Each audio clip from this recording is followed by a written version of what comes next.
Assalamualaikum warahmatullahi wabarakatuh. Bismillahirrahmanirrahim. Alhamdulillahirabbil alamin wassalatu wassalamu ala asyrofil mursalin sayyidina Maulana Muhammadin wa ala alihi washabihi ajmain amma ba'du. Bismillahirrahmanirrahim. Orang yang memahami la ilaha illallah secara intensif itu pasti menuju ilmu hakikat. Dan menuju ilmu hakikat pasti ngalami hakikat yang khoyali. Ini rungokno tenan iki. Hakikat yang napa? Khoyali. Dan hakikat yang khoyali ini mulai menipu. Ya, kalau sudah begitu ruwet. Misalnya ngeten nggih. Ketika kula maca nggih diskusi ini utai perdebatannya kali jago mbek Sinten. Saat itu ada Sunan Bonang juga. Kamu sujud pakai apa kali jaga? Ya pakai jasad. Dari Siti Jenar. Daging kamu itu hanya onggokan daging. Nanti itu jadi bangkai. Dan setelah jadi bangkai itu habis. Kamu nanti ditulis Tuhan tidak termasuk yang sujud. Kebuat yang mbok sujud itu bentek. Mikir kan juga. Rugi ke sujud mbek bathuk mbek tangan. Jasad tem sampean iku entek. Ora ana sing crita kowe nak sujud mergo jasad itu mbok sampean dadi bang. Lah nek ngono sujud ning hakikat ora usah bathuk, ora usah tangan, ora usah sikil, yo rohom iku lho kon sujud mbek pangeran. Nak sujud mbek fisik ku rugi wong fisik sampean. Mikir kali itu. Orang bolak-balik kali Joko mantan wali preman terus jadi debat pusing. Siti Jenar tahu belajar tak tahu menang Irak. Yang jelas yang mulang gak satem orang menangis. Wah, uang ini menjadi perdebatan. Sehingga keyakinannya kayak Siti Jenar, la ilaha illallah itu ya wahdatul wujud itu, innalillahi wa inna ilaihi. Selama ini kalau orang syariat misalnya, orang syariat itu kalau ada orang mati, misalnya Kak Ruhin mati, ini aku kan muni innalillahi wa inna ilaihi raji'un, saiki Ruhin wis mati. Mati itu balik ning pengen. Itu cara wong hakikat kan salah besar. Orang mati itu tidak ada, cara ilmu hakikat kan orang mati itu tidak ada. Roh ini tersiksa di alam fisik. Jadi ruh ini tersiksa di alam fisik. Karena ketemu ning jasate Ruhin. Tersiksa dulu. Aku ape mangane kudu kerja piring Jepang terus siksa roti. Asal roti memang tersiksa. Misalnya kiai ape mangane dadak kudu pidato 2 jam bareng tersiksa. Roh kenapa? Tersiksa. Mergo roh ora buta mangan, ora buta ngombe, tapi gara-gara melok fisik. Paham ya? Lho ini tenan ilmu kenapa ra itu bener. Lah kula boten. Sampeyan betul lho guru waras maksudnya nggih. Artinya waras secara akademik karena ada referensi, ada marojek, nggih. Waras secara hakikat. Kula niku mau merasake sampean wis ilmu hakikat. Artinya saya juga ngalami ilmu hakikat. Lan ketika sing aran hikam, wong ora tau mukasafah ora usah dadi ulama. Entah sekian detik ulama itu harus pernah mukasafah. Biar merasakan ilmu napa? Ada. Tapi ilmu hakikat itu bisa dilogikakan sebelum sampean sampai secara musyahadah. Paling enggak bisa sampai secara logika. Manusia itu mulai Nabi Adam sampai sekarang itu kan punya roh. Dan roh itu tidak makhluk. Ya, roh itu tidak makhluk. Ketika roh itu diletakkan di jasad, dia itu tersiksa. Karena ketika dia ke jasad fisik, namanya mengalami keterpisahan dengan yang abadi. Dia ini yang jasad fisik, tersiksa. Karena dia harus di alam yang kasat mata, alam mulki. Tersiksa. Ketika dia tersiksa, semelok ruhin. Akhirnya dia mangannya kangelan, akhirnya lesu, mangan. Padahal roh gak butuh mangan, perlu dicatat, roh gak butuh. Ya ora butuh gunung kidul barang kan ora butuh rabi. Paham kan? Ya ora butuh putus cinta, ora butuh pegatan, ora butuh macam-macam. Paham? Tapi karena dia nemplek jasad sing butuh mangan, butuh rabi, butuh wedoan macam-macam. Akhirnya roh tersiksa. Suatu saat kalau roh ini dalam bahasa manusia mati, ini dalam bahasa manusia mati. Ini hakikatnya roh itu tidak mati, dia kembali ke habitatnya. Ini disebut innalillah. Kita ini dari awal ya dengan Allah. Wa inna ilaihi juga kemudian nanti kita pasti kembali ke Allah. Dan itu diyakini betul oleh orang wahdatul wujud. Jadi kalau roh mati itu ya tidak ada mati. Terus sekarang itu kembali karena sudah lama mengalami keterpisahan mergo melok fisik-fisik dak ono kerja dasinan, ono nggo proposal ruwet roh ku melok. Paham itu? Kita di roh ku napa melok ruwet. Lah roh ya tersiksa aku ora butuh mangan, ora butuh proposal bocah ngalor. Itu tersiksa. Makanya dalam cerita-cerita Jalaluddin Rumi yang otentik di kitab-kitab begitu. Ketika beliau mau meninggal, muridnya itu nangis. Dari Jalaluddin Rumi, kamu jangan nangisi saya ini mau pesta, saya ini mau pesta perkawinan. Kamu tidak merasakan penyesalan saya. Saya ini lama menyesal karena harus hidup bersama kamu. Terus saya ini tersiksa karena ngalami alam yang rusak, yang fana. Alam yang fana. Harusnya roh saya itu di alam abadi, bukan di sini. Maka jangan tangisi kematian saya. Kematian saya adalah kembalinya roh ke habitatnya. Semenjak itu kematian dianggap malam perkawinan. Karena roh kembali. Walhasil nguniku cara ilmu tasawuf bahasa Arab jenenge wahdatul wujud. Kena Jawa, Yogyakarta, Solo, Keadaan jenenge manunggaling kawula. Mergo sing rawan ngono rugen lho. Pak iki tak terangno detail. Jadi batuk mesti iki buku sujud kan. Iku sampeyan ilang. Dadi seksine ora ono cara teorine sinten Siti. Rugi kowe. Jadi ya gendo. Lah kali coba mantan preman jak debat terus ora ngono mbok terus tak pateni kowe. Lah debat iki ora iso. Premane kumat. Biasa preman jak debat ilmi. Ngono ku model. Kali Joko yo ora salah. Dise Sayyidina Umar nggih ngoten. Umar sahabat top. Lah isih debat atau milih tak patenane ya Rasulullah. Gak iso dene ilmiah. Mantar preman pasar ukat terus dadi sahabat top. Debat yang milih mate. Ada wonten cerita wong Yahudi njaluk keputusan Nabi. Bareng wis diputusno Nabi cek mamang. Ndak tenang keputusane ngono dalam sengketa duniawi. Bariku takok ya Ali.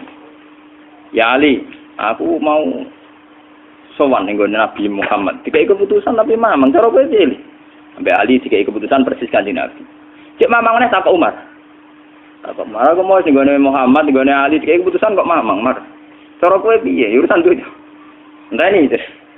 Entah dia meleput buat apa? Uang diputus Nabi ora marah. Buat mati. Gawe. Mereka mantan apa? Cara mantan intelektual atau intelektual kan ya wajar nggak uji kok percaya Nabi. Kan bareng cara Ali ya gak percaya wis kandhani. Ora mesti cara Ali kan. Lah ora bapak ini. Ya wajar wong Yahudi kok percaya Nabi, nak percaya ora situ Yahudi Muslim. Nah Ali itu Gus Dur. Lah Gus Dur beda piye tenang. Ali nyen ngoten watake ngoten. Nasibe padha. Ali itu ilmuwan yang jadi presiden gak sukses. Yang niru ke Gus Dur. Mereka ning-tinggal negara wong pinter, mimpin ra sukses. Wong pinter gampang maklumi. Lah misalnya kita jadi kiai wong pinter. Kayak santri ini pacaran. Maksud itu jangan langsung cawe itu. Wah ruwet. Terus malah dalil zinalina tubuh syahwat minan. Piye pondok tanpa pelaturan. Paham ya? Ruwet tau. Mulane aja geman, iki kiai pinter teman-teman iso geman. Sing biasa wae ana syariate sithik-sithik. Sing kamane ana santri pacaran tersinggung, ana santri nakal tersinggung, sing ana rasane lha donya ana napa? Dadi nek meguru kula nu urusan ilmu semi hakikat. Mulane mon gitu. Sehingga kayak Siti Jenar, cara pandang Siti Jenar tuh masuk betul ning gone pemikiran para santrinya. Kados Ki Ageng Pengging siapa masuk betul karena masuk akal. Cara mereka napa? Betapa tidak ada artinya fisik ini. Nah, kalau semua fisik ini tidak ada artinya, kemudian yang ada artinya itu roh, perjalanan apa? Perjalanan roh, sehingga diartikan inna lillah wa inna ilaihi raji'un. Inna sholati wa nusuki wa mahyaya wa mamati ku lillah. Lah kemudian sekarang sampean tak tanya misalnya, ini latihan ilmu hakikat. Wa mahyaya lan penguripan ingsun. Kalau ingsun itu artinya fisik atau jasad, itu keliru besar karena jasad tidak pernah hidup. Yang hidup itu roh. Paham ya? Sekarang artinya wama mati itu apa? Kematian ingsun. Kalau roh itu tidak pernah mati, berarti kematian roh adalah keterpisahan dengan yang agung atau yang abadi. Dan semuanya itu lillahi rabbil alamin. Sehingga mereka mengatakan kematian itu satu pesta. Mulane kados Bilal ditakoki, ya Bilal, ketika murid-muridnya nangis bergape mati, Bilal ge seneng ae. Badan nalqal ahibbah Muhammad dan wa hisbah. Ya nak mati malah seneng tuh ketemu kekasihku. Sebab itu kematian tidak pernah jadi problem bagi mereka sing soleh, sing menembus ilmu hakikat. Paham? Tapi ilmu hakikat kayak ini itu yang diyakini Siti Jenar, diyakini Jalaluddin Rumi, diyakini para wali-wali wahdatul wujud. Dulu Syekh Husain Sinten Al-Halal.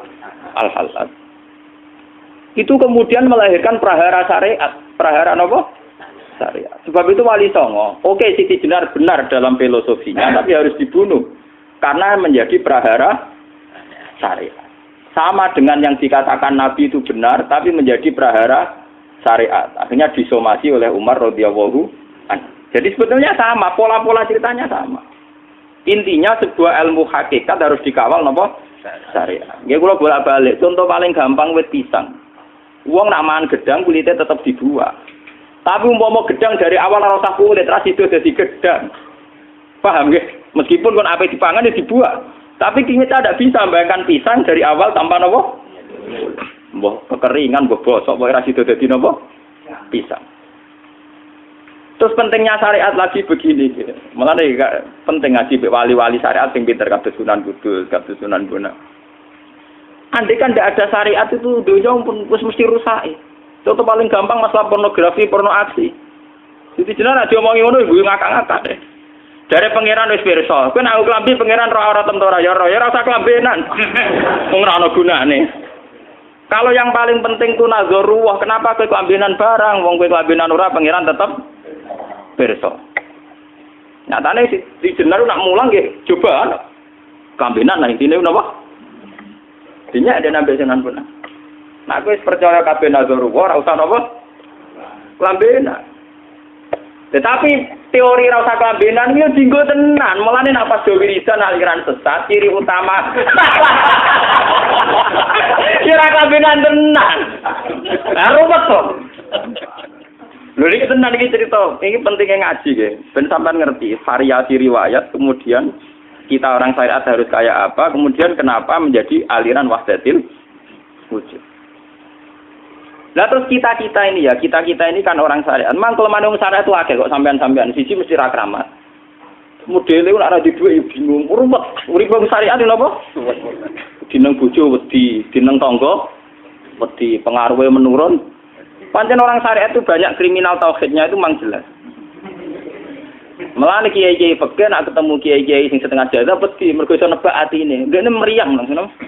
Sing kiai ra tau salat keramat padahal ngambungan wong. Sembudina sholat 4 waktu kok ora tahu keramat. Wong ape buah utang tanggane iku keramat apane? Sing kono ngawur-ngawur sowan pirang. Meriang oleh syariat ngadepi wong hakikat napa? Mulane jogeman dadi wong syariat sing ngene iku bahaya. Nah kula mboten ngarah. Sampai dadi wong syariat sing ra keramat. Bahaya sekali itu bagi perjalanan agama. Kula sering ketemu kiai-kiai sing terkenal keramat di Juwaduk tiang-tiang hakikat. Ditantang kanca-kanca kula wani, nak tantang aku tetep rawani kok. Mikir deh. Karena orang yang sama-sama ke jalur hakikat tetap punya alamat, tetap wonten simahum fi wujuhi min asaris sujud. Cara pandangnya mesti sama. Lalu kalau nanti ketemu murid, ya artinya yang ikut aliran Siti Jenar, dia ada sholat, ada apa, hidup di satu tempat gitu. Padahal dia bisa baca ihya. Dulu pernah mondok di Mekah, pernah di Irak. Niku ya meresahkan para kiai. Kemudian sebagian mereka minta saya suruh ketemu. Ya walhasil kalau ketemu pertama ya. Jenengan Gus Ba, tapi zaman roh jenengku teu pernah tak arani muka sapa. Nggih biasa mawon. Kula ora usah kenal jenengan nggih kenal. Dadi kula nggih biasa mawon. Lah niku pernah ngajari ajaran ning. Saya Gus ning donya tak enteni mau turu ngenteni mati ngono Gus kok repot. Ijaban kula terus ya. Sampai ada wong hakikat wong ngenteni mati barang. Ya mati wis saiki iku. Terus ngenteni saiki padha-padha wis napa? Wis mati. Ya saiki wis padha-padha wis urip. Wis padha kabeh. Nah, cara ilmu hakikat kan terus sama semua. Napa? Sama semua. Tadi makanya itu tadi. Kula baleni malih logika hakikat itu begitu ya. Roh itu ditiupkan oleh Tuhan ke kita. Kemudian roh karena ikut alam fisik, alam jasad, roh ngalami yang kita alami. Nggih. Ketika roh ngalami yang kita alami, dia tersiksa. Nah, ketika roh sudah terpisah dari jasad yang mengekang, yang memenjara ini, dia senang terus kembali ke Tuhan. Ini disebut inna lillahi wa inna ilaihi. Nah, jasad ini kemudian menurut ilmu hakikat nggak ada gunanya sama sekali total. Hilang di telan tanah. Lah kalau begitu jasad iki nak mbok agul-agulan. Gusti bathuk kula tak nggo sujud tangan kula ndi buktine tanganem wis ora ana. Bathuk wis ora. Mulane dari Siti Jenar, hanya wali bodoh kayak kalian yang punya ajaran bodoh begitu. Malah rasupan terus. Mulane Sunan Kalijaga semangat kon mateni mergo tambah omongane glodro dindi. Tapi yang enggak disadari Siti Jenar yaitu tadi. Inti dari ilmu hakikat itu kan tunduk sama kersane Tuhan. Kalau sudah tunduk pada kersane Tuhan, kalau kersane Tuhan roh kita harus di jasad. Dan wujud jasad kita ini juga karena kehendak Tuhan. Kenapa yang wujudnya jasad yang karena kehendak Tuhan engkau ingkari? Sementara wujudnya roh tidak kamu ingkari. Toh wujudnya jasad ya bi iradatillah wa bi masyiatillah. Wujudnya roh ya bi wujudit bi masyiatillah wa ira. Harusnya fungsi jasad juga harus kamu akui toh Siti Jenar. Wong sekarang kita punya jasad ya bukan karena kita, karena kehendak Allah. Kenapa kamu ingkari? Berarti kamu ingkari kehendak meneng Siti Jenar.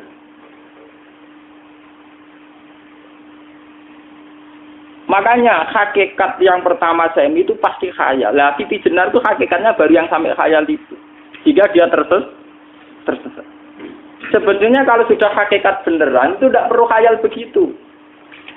Artinya tidak perlu khayal jasad kita sing senajan ora ana gunane ini. Tetap piye wae wujudnya karena kehendak Allah. Juga kita harus terima. Apapun kekurangannya, apapun kenaifannya, ironisnya harus kita terima. Ini sebagai bentuk penerimaan kita pada masyiatil. Begitu juga keadaan roh kita sebagai penerimaan atas masyiatil. Meskipun ada teori-teori roh yang lebih valid. Lebih valid misalnya begini. Kanjeng Nabi itu suatu saat ininya terputus karena perang Uhud. Itu Kanjeng Nabi dia dolanan drijine ini. Napa cara niki napa jari jemari ini Nabi putus. Iki dolanan. Jadi Nabi sendiri kadang sering ngajarkan ilmu hakikat. Hal lagi illa usbun udmiyat wa fi sabilillahi ma lafitu. Kowe ora trimo fisik, bentuk fisik jari jemari sing ditetir berdarah. Tapi nak kowe wis fisabilillah ayo wis balik ning habitatem. Sehingga kenapa para sahabat itu ketika dicincang, ketika putus tangannya, putus kakinya, sahabat yang usul ke ilmu hakikat itu malah senang. Karena jasad kita ini kan ila sabilillah menuju jalan Tuhan. Sekali dia sudah terluka fisabilillah itu sudah menemukan formatnya. Cara teori Cina sudah menemukan formasinya. Paham gitu? Orang kok malah ngeluh itu berarti goblok kok ngeluh, paham no? Paham ini apa? Jadi, makanya Nabi ngertikan ya itu sudah ketemu formatnya. Ketika rohnya para syuhada nanti kembali ke Tuhan ya ketemu formatnya lagi. Itu disebut wala taqulu lima yuqtalu fi sabilillahi amma. Dia tidak mati sesuai formasi awal, yaitu roh kembali ke Tuhan dan jasad ikut mengawal. Nah itu Nabi kadang ya pakai ilmu hakikat begitu. Mulane kula bolak-balik matur, kula niku nggih mulai umur 20 tahun napa pinten. Kula ngasih nggih gadah penyakit dan ekstrim penyakit saya. Sampai saat ini kula nak ngobatno ndak lebih 50% nggih karena saya tetap berpikir.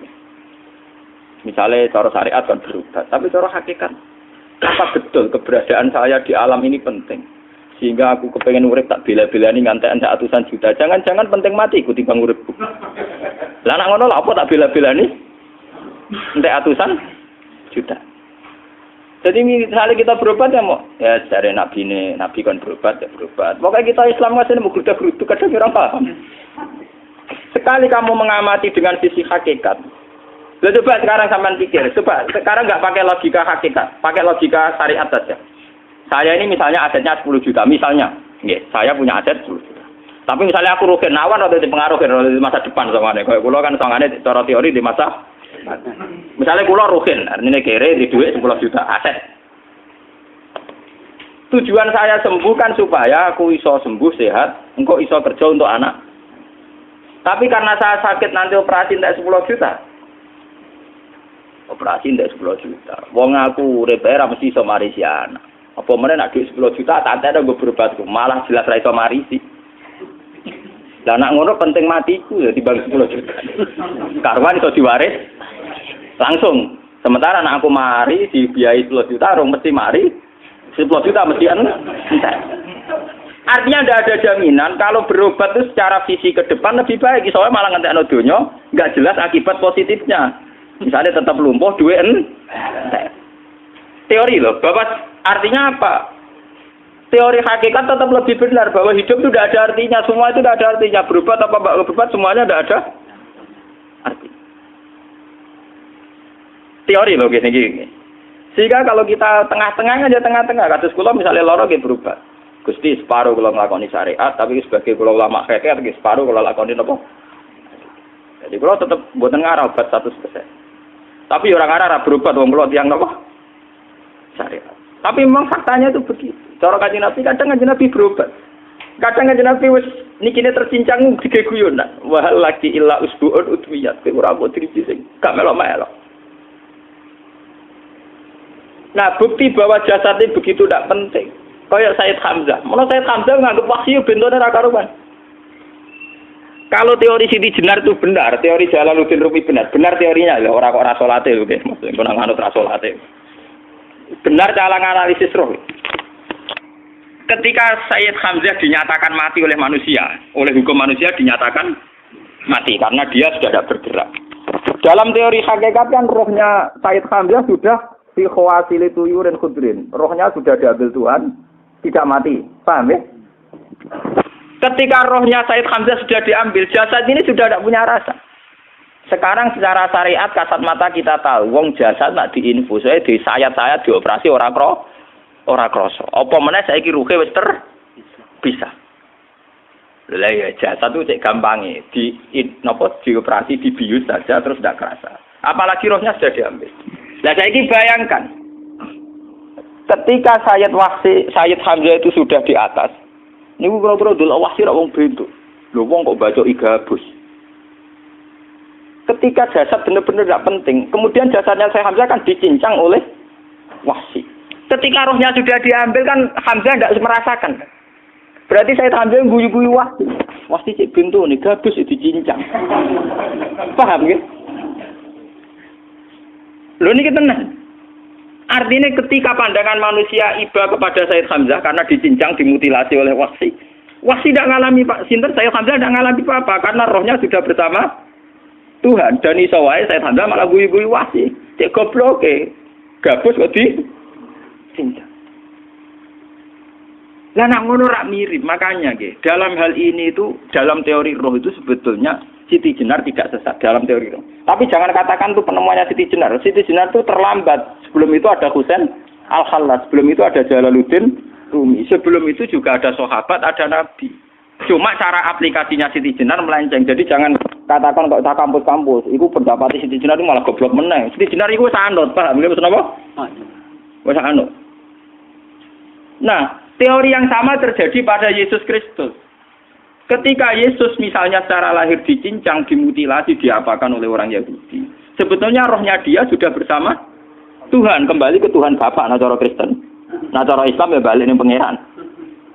Andaikan itu iya, itu ya tidak ada masalah. Karena hakikatnya dia tidak dicincang, tidak dibunuh.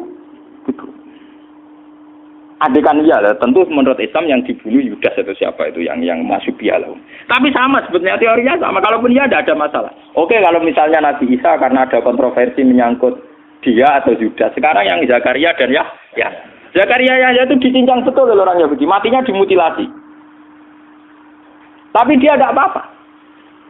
Karena ketika beliau dicincang, rohnya sudah diambil. Ini rumah tenan kan. Ben kira untuk kendel mati paham kan ya. Dadi maksudnya niku kula ajari nak mati itu tidak problem ya. Niki kalau urip wedi lho. Nah ini bersamaan paham ya. Kaitan la ilaha illallah ini nanti semuanya sama kaitan sama apa? La ilaha illallah. Ini nanti ujungnya sama dengan la ilaha illallah. Begitu juga seterusnya. Misalnya Yahya kalian sinten? Zakaria. Ketika Tuhan ditanya, jadi tenggene alam malakut pengiran ditakok, ya Allah, Yahya dan Zakaria itu kan hamba pilihan engkau. Ketika dicincang kok jenengan biarkan. Endi Yahya Zakaria dicincang? Aku iku ora goblok dari pengiran. Sedurunge dekne dicincang jasate ruhe tak jipuk. Dadi dekne ora krasa blas. Begitu juga yang tafsir-tafsir sampean lihat wa Maryama. Sayyidah Maryam yang istrinya Fir'aun. Itu kan dia iman sama Nabi Musa. Asiyah, ya. Asiyah imro'ati apa? Fir'aun. Asiyah imro'ati Fir'aun, ya. Itu kan dihukum oleh Fir'aun. Ketika mau ditumpahi apa? Batu besar. Iku Allah ketika di pangeran, ya malaikal mauti, cepat ambil rohnya sebelum dihunjami batu besar. Terus rohnya diambil. Sebab itu dalam hukum Tuhan, Tuhan itu tidak merasa bahwa Tuhan membiarkan Asiyah, membiarkan Hamzah, membiarkan Yahya, membiarkan Zakaria. Dalam hukum Tuhan, semua orang ini roh-roh terhormat. Akhirnya nak nganggo teori iki sing nyincang malah goblok, wong gabus goblok cincang ngono dadi. Nak nganggo teori iki malah berbalik, sing goblok sing nyincang. Paham? Yo ora kok sesuai sampean kiaskan saja. Wong dibius wae disayat-sayat gak krasa. Kaya apa nak ruhe bener-bener wis tercabut terpisah. Rasane nang ndi? Itu disebut wala taqulu lima yuqtalu fi sabilillah napa? Lah kemudian roh ini kemana? Nah, roh itu sudah menyatu dengan kalimat tauhid. Mesti roh itu bersaksi la ilaha illallah. Itu sing disebut ning alam roh ketika Allah tanya alastu bi rabbikum mesti qalu bala. Mesti mereka jawabnya napa? Bala. Karena alam roh tentu lebih mudah bersaksi akan keberhadiran dan keeksistensi Tuhan Allah Subhanahu wa taala. Paham ya, ini zaman penting. Nah, ketika kalimat tauhid sudah menyatu kayak begini, itu mesti kalimat tauhid sing mesti langsung untuk swarga. Itu dimaksud Nabi mustaiqinan biha qalbu mukhlishon biha qalbu. Ati itu qalbu kan nggak bisa kamu artikan jantung atau liver kayak teori modern sekarang. Misalnya qalbun itu apa? Jadi kiai qalbun itu jantung. Nah, ngono beda mek liver. Lah liver apa kabidun niku akal-akalan aja padha ora paham. Bahasa kolbun, fikrun, aklun itu sesuatu yang misteri. Lah, roh ini kemudian dengan kalimat tauhid sudah menyatu disebut mukhlishon biha kolbu. Ada tingkat kemurnian hubungan roh dengan kalimat tauhid. Lah kalau begitu pasti dakhalal jannah. Karena tidak mungkin kalimat tauhid kok di neraka. Lah ini ngomong masalah-masalah hakikat. Wong sing gak tahu petualangan hakikat, momene sing sering bingung bakas duit, bayar kredit, utang jatuh tempo, ora usah melok mikir, utek wis entek go mikir duit.